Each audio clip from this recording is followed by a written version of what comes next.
2절 기스에게 아들이 있으니 그의 이름은 사울이요 준수한 소년이라. 이스라엘 자손 중에 그보다 더 준수한 자가 없고 키는 모든 백성보다 어깨 위만큼 더 컸더라. 21절 사울이 대답하여 이르되 나는 이스라엘 지파의 가장 작은 지파 베냐민 사람이 아니니까 또 나의 가족은 베냐민 지파 모든 가족 중에 가장 미약하지 아니하니까 당신이 어찌하여 내게 이같이 말씀하시나이까 하니. 오늘 이 시간 사무엘상 9장을 통하여서 함께 하나님의 말씀을 나눌 수 있기를 원합니다. 이제 사무엘상 우리가 8장을 볼 때에 이스라엘 백성들은 이제 하나님을 향하여서 이제 우리에게 왕을 세워달라고 그렇게 요청을 하며 그 8장을 마무리했습니다. 그러면서 9장은 이제 좀 상황이 좀 이제 바뀌게 되는, 전환되는 모습을 보여주는데요. 이렇게 시작을 합니다. 베냐민 지파에 기스라 이름하는 유력한 사람이 있으니 그는 아비엘의 아들이요 스롤의 손자요 베고랏의 증손이요 아비야의 현손이며 베냐민 사람이더라. 이렇게 얘기를 합니다. 그러면서 이제 왕을 달라고 얘기했었던 이스라엘 백성의 요청 다음에 바로 나타나는 장면이 베냐민 지파 사람에 대한 이야기를 합니다. 그러면서 그 기스라는 사람에게 아들이 있었는데 그 아들의 이름이 사울이라고 이렇게 얘기를 하는 거죠. 그러면서 사울이 가지고 있었던 외형을 이제 얘기를 해줍니다. 그의 외모는 준수하다고 얘기를 합니다. 그리고 이스라엘 자손 중에 그보다 더 준수한 자가 없고 키는 모든 백성보다 어깨 위만큼 더 컸다라고 얘기를 합니다. 그러니까 사울은 베냐민 지파와 좀 별개로 이는 굉장히 이제 외모도 굉장히 좋고 그 다음에 키도 크고 그리고 이제 그만큼 사람들이 볼 때 누가 보더라도 왕이 될 만한 사람의 모습을 가지고 있다라는 것을 이제 이야기를 해주고 있습니다. 그래서 이제 그런 사울이 있었는데 사울의 아버지 기스가 이 암나기들을 잃어버렸었던 그런 이제 사건이 생겼습니다. 그러면서 사울에게 사환을 데리고 와서 암나기들을 찾으라라고 얘기를 하죠. 그래서 이제 사울은 자기의 사환과 함께 나가서 암나기를 찾으려고 했는데 이제 4절을 보면은 에브라임 산지와 살리사 땅과 그 다음에 사알림 땅과 그리고 이제 베냐민 사람의 땅으로 다 찾아보고 있는데 찾지를 못하는 거예요. 그래서 암나기를 찾으려고 왔는데 암나기 한 마리도 아니고 들이거든요. 좀 한 마리라도 좀 등장하면 좋겠는데 찾지를 못한 겁니다. 그러면서 이제 사울이 사환에게 얘기를 하죠. 그냥 가자. 이제 아버지가 암나기를 걱정하는 건 고사하고 이 우리를 위하여 걱정할까봐 두렵다라고 이렇게 얘기를 합니다. 그런데 그때 사환이 굉장히 놀라운 대답을 합니다. 6절을 보면은요. 보소서 이 성읍에 하나님의 사람이 있는데 존경을 받는 사람입니다. 그가 말한 것은 반드시 다 응하나니 그리로 가십시다. 그가 우리가 갈 길을 가르쳐 줄까라는 그런 기대감이 있다라는 것을 얘기하는 거죠. 근데 사실 6절은 굉장히 놀라운 표현입니다. 이들이 이제 사울이 가자라고 했던 것은 어떻게 보면 암나기들, 자기의 아버지의 재산을 포기하고 가자는 얘기거든요. 그런데 그런 가운데서 이제 보통 주인이 이야기하면 사환들은 보통 따라가거든요. 근데 사환이 여기서 뭐라고 얘기하냐면 하나님의 사람을 찾자라고 얘기를 하죠.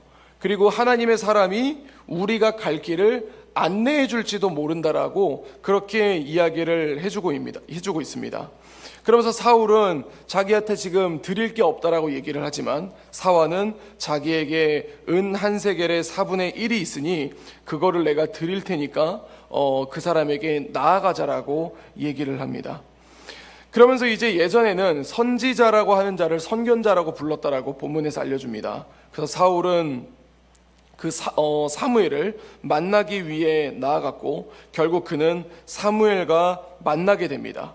그러면서 15절을 보면 사울이 오기 전날에 여호와께서 사무엘에게 이렇게 말씀을 하신 거죠. 내일 이맘때에 내가 베냐민 땅에서 한 사람을 내게로 보내리니 너는 그에게 기름을 부어 내 백성 이스라엘의 지도자로 삼으라. 그래서 그가 내 백성을 블레셋 사람들의 손에서 구원하리라. 내 백성의 부르짖음이 내게 상달되었으므로 내가 그들을 돌보았노라 하셨더니.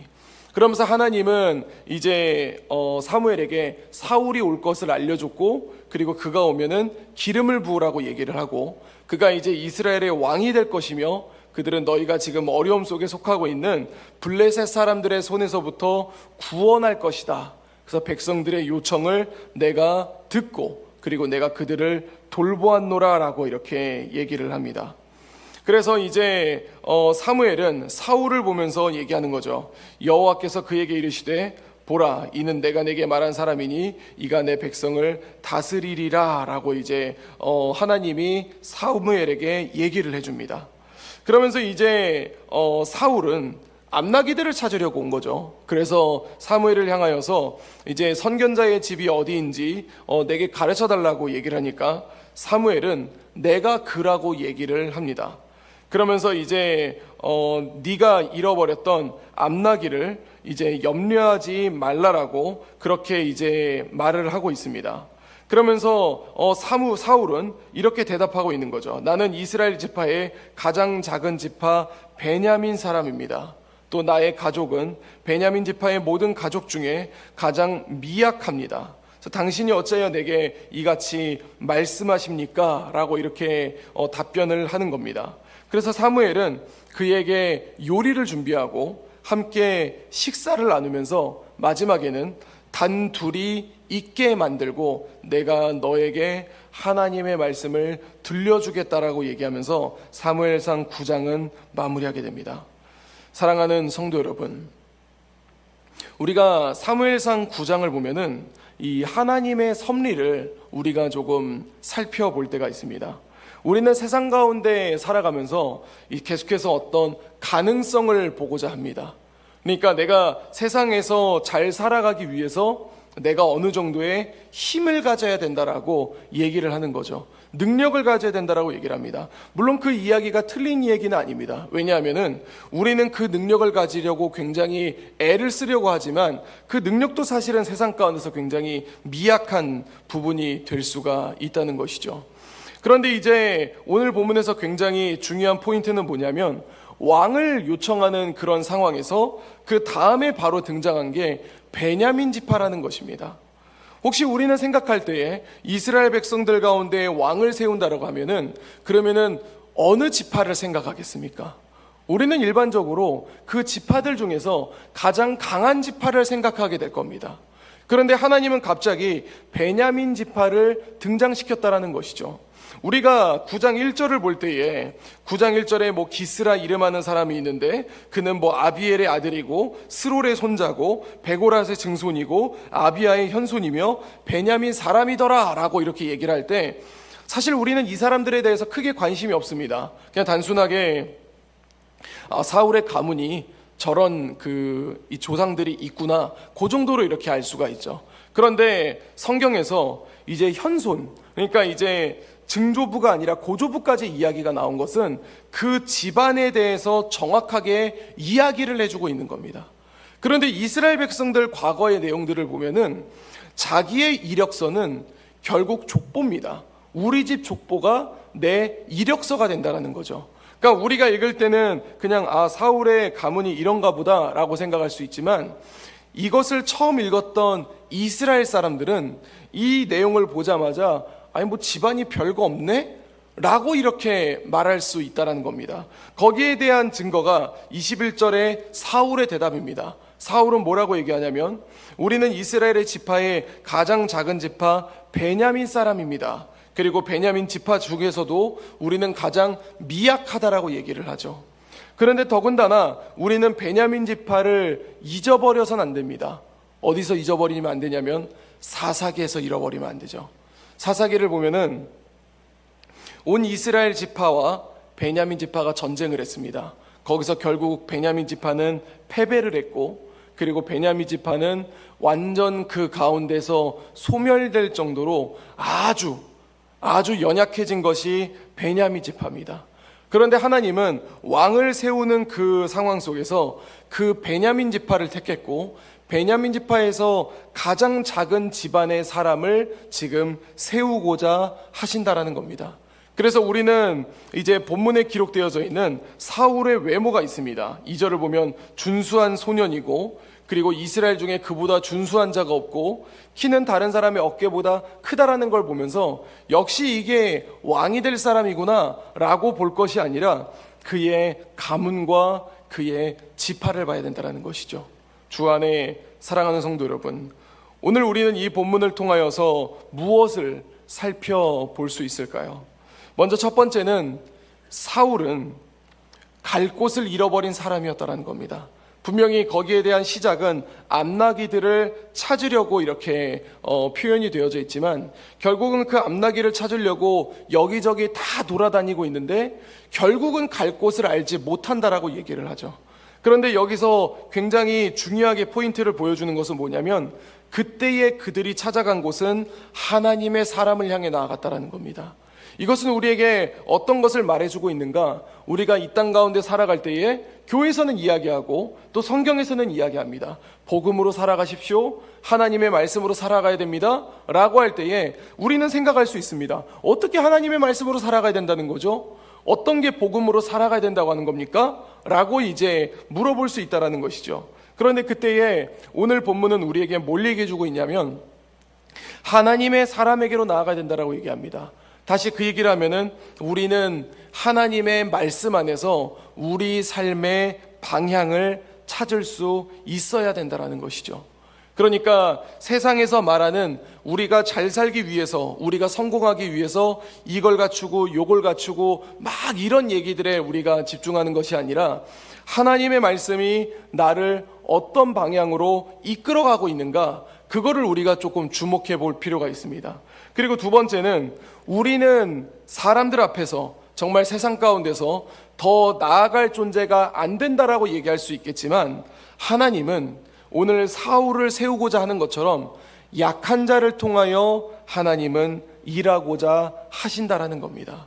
주 안에 사랑하는 성도 여러분, 이 대한민국 땅에서, 이 인천에서, 그리고 또 부평에서 우리는 얼마나 강한 자로 자리하고 있습니까?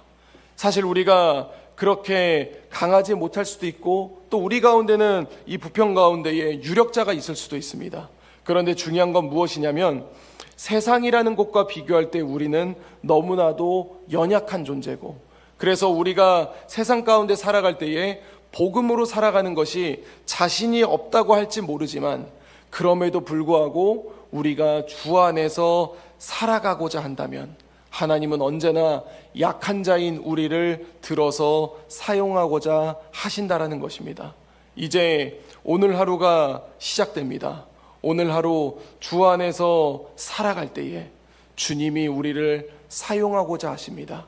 그것을 기억하며 하나님 앞에 구하며 우리의 삶의 방향을 찾을 수 있는, 그래서 주님 앞에 쓰임받을 수 있는 우리 재건부평교회 모든 성도님들이 될 수 있기를 우리 주 예수 그리스도 이름으로 간절히 축원드립니다.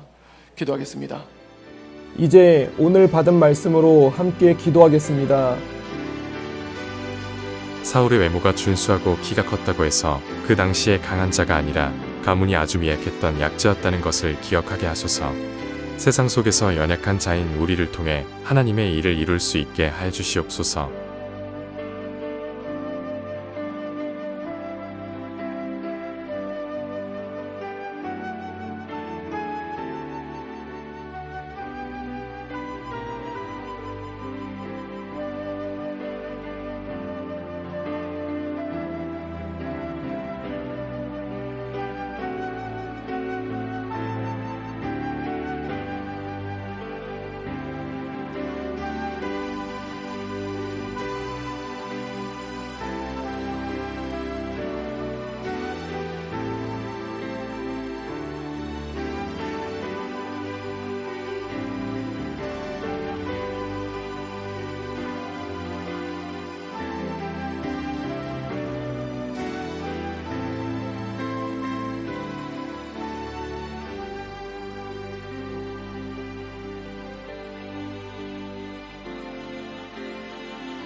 이제 개인의 기도 제목을 가지고 하나님 앞에 기도하시기 바랍니다.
수고하셨습니다. 오늘도 하나님의 인도하심 가운데 승리의 하루를 보내시는 우리 재건부평교회 모든 성도님들이 되시기를 주님의 이름으로 축복합니다.